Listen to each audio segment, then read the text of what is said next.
A partir de hoje, o Jornal da Record revela em 5 reportagens a investigação sobre os empréstimos feitos pelo BNDES, o Banco Nacional de Desenvolvimento Econômico e Social. Cifras bilionárias que saíram da conta dos brasileiros para bancar obras no exterior. O BNDES, um banco público, financiou de 2003 a 2015 as maiores empreiteiras do país para trabalhar fora do Brasil. As mesmas construtoras que agora são alvo de investigação por corrupção. A pergunta que tentamos responder é: por que os governos Lula e Dilma foram tão generosos com essas empresas?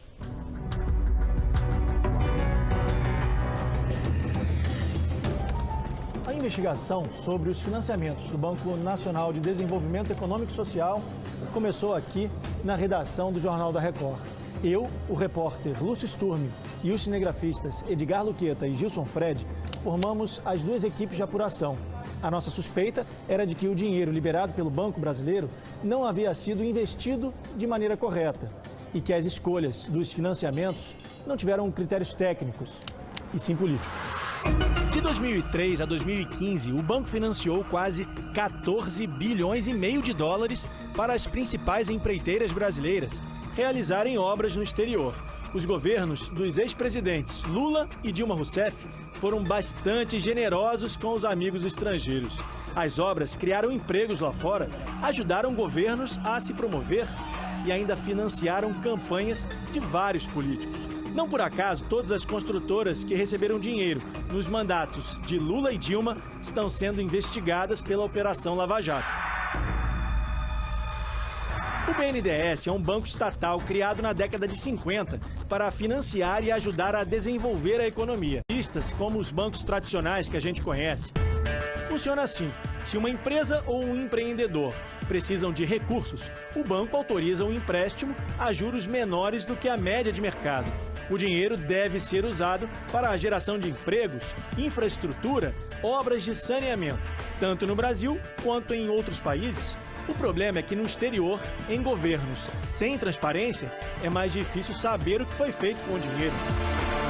Os critérios de ir atrás desses países ficaram um tanto quanto nebulosos. Se você bater o olho nos países que foram apoiados, você começa a ver que são, na sua grande maioria, países que eram ideologicamente mais alinhados com o governo passado. Nossa equipe saiu daqui do aeroporto de Guarulhos no dia 8 de fevereiro. Nosso destino, a Venezuela, o país da América Latina que mais recebeu dinheiro do BNDES. Nós fomos para lá com a intenção de mostrar como estão as construções e onde foi parar o dinheiro brasileiro. Mas nossa equipe foi presa quando fazia a reportagem. A polícia política da Venezuela impõe uma ditadura para quem faz oposição ao governo e confiscou quase todas as imagens. Mesmo assim, vamos mostrar as investigações sobre as empreiteiras brasileiras financiadas pelo BNDES e suspeitas de corrupção. Das 10 construções mais caras feitas no exterior, 4 estão na Venezuela. As obras financiadas pelo BNDES somam 10 bilhões de reais. A polícia levou as imagens e as entrevistas que eu e o cinegrafista Gilson fizemos no metrô de Caracas. Por isso, a gente decidiu simular o ambiente em computação gráfica. Essa é uma das grandes I2 do metrô. Uma das promessas era concluir a linha 5, mas das 6 estações previstas, em 12 quilômetros, apenas uma ficou pronta.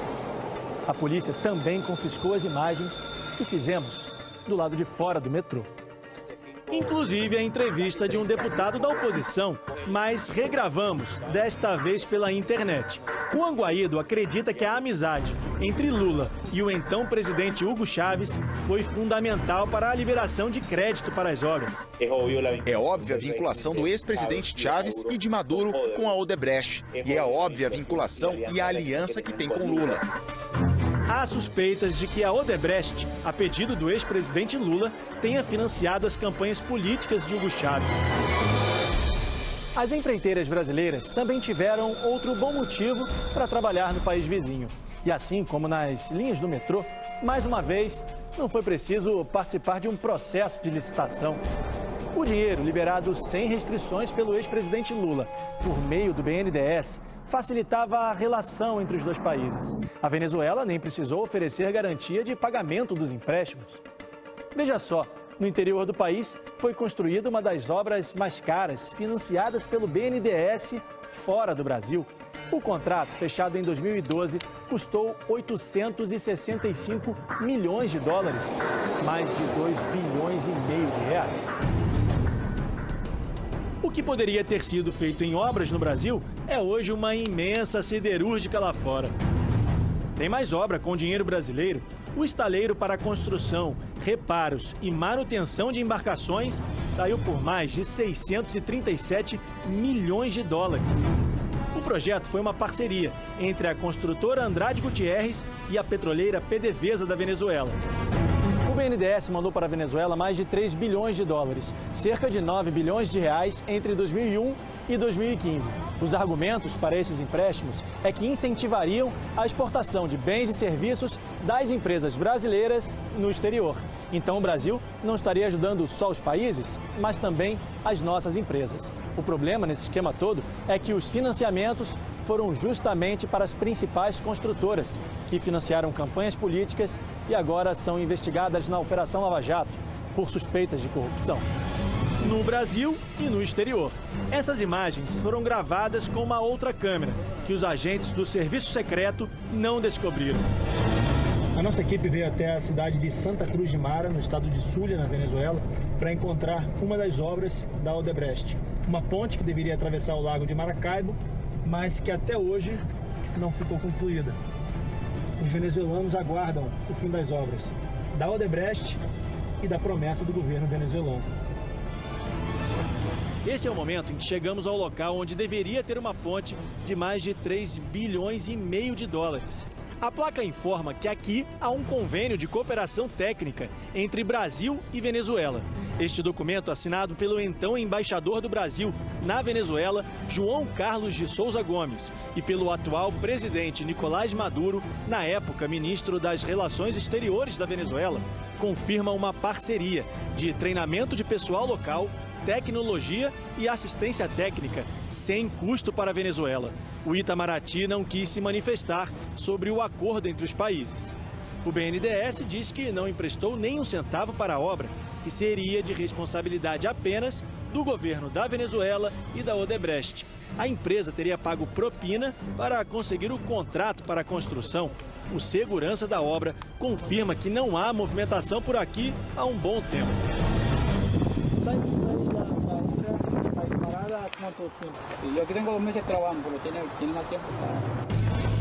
Logo depois de gravarmos essas imagens, fomos presos, acusados de terrorismo.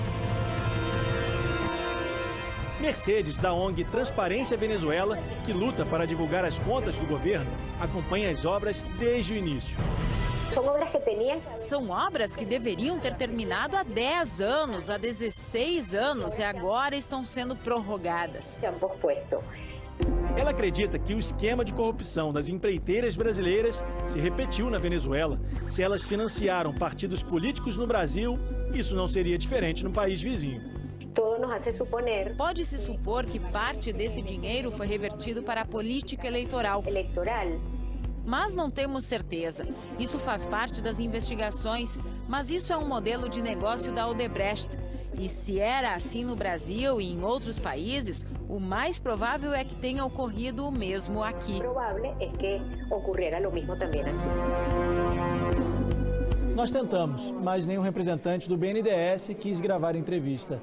Eles aceitaram receber as nossas perguntas por e-mail. Será que o banco vai pedir indenização para as empresas que usaram o dinheiro brasileiro para pagar propina? A resposta é que o banco não divulga detalhes do fluxo financeiro ou do saldo devedor de operações individuais, por estarem protegidas por sigilo bancário, embora o dinheiro seja público. Na Venezuela, o BNDES financiou 9 obras em empréstimos de mais de 3 bilhões de dólares, mais de 10 bilhões de reais entre 2001 e 2015. Na construção de um hospital com 160 leitos, 12 UTIs, pronto-socorro e todas as demais estruturas, é preciso desembolsar 30 milhões de reais. Para colocar em funcionamento, mais 32 milhões de reais por ano. Veja que seria possível construir 300 hospitais e, pelos próximos 31 anos, pagar todas as despesas para manter as unidades funcionando, atendendo cerca de 600 pacientes por dia. Perdem os brasileiros e também os venezuelanos.